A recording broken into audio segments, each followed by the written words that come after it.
నమస్తే అండి. నేను doctor Ratnakar, consultant orthopaedic surgeon, Apollo hospital, Jubilee Hills, Hyderabad. చాలామంది భుజం నొప్పి చాలా లేటుగా వస్తారు. భుజం నొప్పిని వెంటనే రారు. ఎందుకంటే మన భుజం 360 డిగ్రీలు తిరిగే జాయింట్.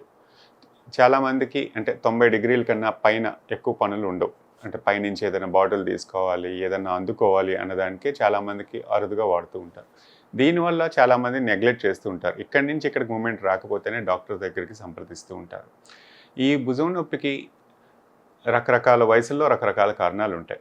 ఎక్కువగా వచ్చేది ఏంటంటే ఏదో దెబ్బ తగిలి ఎప్పుడో మర్చిపోవడం. రెండోది డయాబెటీస్ వల్ల ఫ్రోజన్ షోల్డర్ అంటాం. ఈ రెండిట్లో కామన్గా వచ్చేది నొప్పి.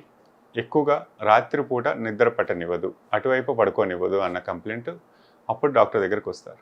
రెండోది తల దూకోవడానికి ఇబ్బంది పడుతున్నాను, చెయ్యి వెళ్ళట్లేదు, చెయ్యి బుర్ర దించుకొని ఏదైనా చేసుకోవాలి, లేదంటే లేడీస్కి అయితే జడ వేసుకోవడం ఇబ్బంది, షర్ట్స్ మగవాళ్ళకైనా లేడీస్కైనా షర్ట్ కానీ బ్లౌజ్ తొడుక్కోవడం ఈ చెయ్యి పైకి రాదండి అన్నదానికి.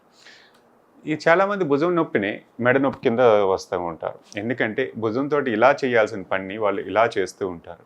సో ఈ భుజం పైకి లేపడం వల్ల ఈ మెడ కండరాలన్నీ లాగేయటం, ఎక్కువ ఈ నొప్పి వల్ల వచ్చి సర్వైకల్ స్పాండిలోసిస్ అని నిర్ధారించుకొని లోకల్ డాక్టర్స్ కూడా చాలామంది మీకు మెడ నరాలు దెబ్బతిన్నాయి, దీనివల్ల నొప్పి అని ఈ షోల్డర్ని నెగ్లెక్ట్ చేస్తూ ఉంటారు.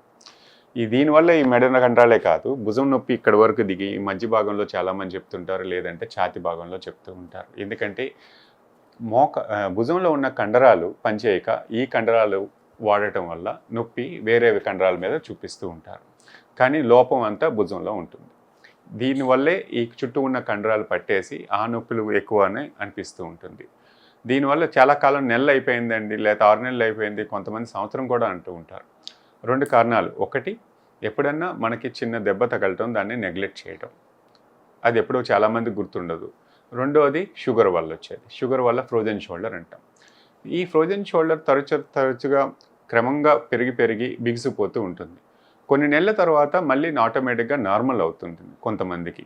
దానికి ఫిజియోథెరపీ అవసరం, లేదంటే అప్పుడప్పుడు ట్యాబ్లెట్లు అవసరం. మరీ అవసరమైతే షోల్డర్లో చిన్న ఇంజెక్షన్ ఇస్తూ ఉంటాం ముందు నిర్ధారించుకుంటే. కొంతమందికి తగ్గకపోతే అప్పుడు కానీ స్కాన్ కానీ తీయించాలి. అంటే 6 నెలల పైన అయిపోయింది, నాకు నిద్ర పట్టట్లేదు, ఇబ్బంది ఎక్కువ అవుతుందండి, నా పనులు ఏది చేసుకోలేకపోతున్నాను అన్న స్టేజ్లో ఎంఆర్ఐ తీయించాల్సి వస్తుంది. ఎంఆర్ఐలో ఎందుకంటే షుగర్ వల్ల వచ్చిన మార్పులా, లేకపోతే కండరాలు ఏమైనా తెగాయా లేదా అన్నది చూసుకోవాలి. చాలామందికి షుగర్ లేకుండా కూడా కండరం తెగి జామ్ అయిపోతుంది, దాన్ని ఫ్రీజ్ అయిపోవచ్చు. నాన్ డయాబెటిక్స్లో కూడా డయాబెటిక్స్ ఒకటే కారణం కాదు, ఏదో దెబ్బ చాలా చిన్నవి మర్చిపోతూ ఉంటారు, ఎవరికి గుర్తుండవు. కొన్ని నెలలు అయిపోయిన తర్వాత ఏం జరిగింది అన్నది ఎవరికి తెలియదు. ఈ నెగ్లెక్ట్ చేయడం వల్ల చిన్న కండరం చిరిగిన నెగ్లెక్ట్ చేయడం వల్ల అది పెద్దదయ్యే అవకాశం ఉంటుంది. సో షోల్డర్ని చాలామంది నెగ్లెక్ట్ చేయకుండా ముందే వస్తే చాలామంది వరకు ఒక ఇంజెక్షన్ రూపంలోనో, లేదంటే ఒక ట్యాబ్లెట్ రూపంలోనో, లేదా ఫిజియోథెరపీ మెయిన్ వీటితోటి తగ్గిపోయే అవకాశం ఉంటుంది. డిలే చేసి వచ్చేవాళ్ళు చాలామందికి కండరం పెద్దది చిరిగిన తర్వాత దాన్ని కుట్టడం కూడా కష్టం అవుతూ ఉంటుంది. ఒకసారి డాక్టర్ ఆపరేషన్ చెప్పారండి, నేనే వదిలేశాను, భయపడ్డాను, వెళ్ళి చేయించుకోలేదు అనుకుంటారు. దానివల్ల నష్టం, దాని ఫలితం కూడా మారేది మీకే.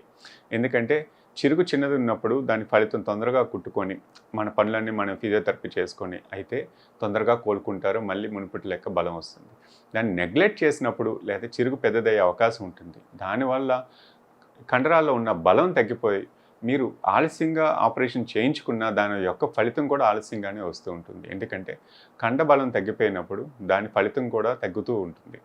దాన్ని మళ్ళీ మునుపటి స్టేజ్ తీసుకురావడానికి మీరు సాయశక్తిలో ప్రయత్నించాలి, దాని ఫిజియోథెరపీ ఎక్కువ చేయాలి. పెద్ద చిరుగును కుట్టడం, చిన్న చిరుగును కుట్టడం రెండు ఒపీనియన్ ఏమంటే రెండింటికి ఎఫికసీ కానీ, లేకపోతే దాని ఫలితం కూడా తేడా ఉండే అవకాశం ఉంటుంది. వయసుని బట్టి తేడా ఉంటుంది, చిరుగుని బట్టి కూడా తేడా ఉంటుంది. సో మీరు మంచి ఫలితం ఆశిస్తున్నారు, తొందరగా నేను కోలుకోవాలి అనుకున్నప్పుడు తొందరగానే నిర్ణయించుకోవాల్సి వస్తుందండి.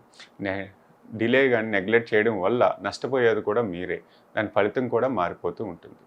సో ఇలాంటి నొప్పి వచ్చినప్పుడు దానికి ఏంటి అవసరం, ఫిజియోథెరపీతో పోతుందా, లేకపోతే ఆపరేషన్ చేయించుకోవాలా, చేయించుకోకపోతే డిలే చేస్తే వచ్చే నష్టాలు కూడా మీరు తెలుసుకోవాలి.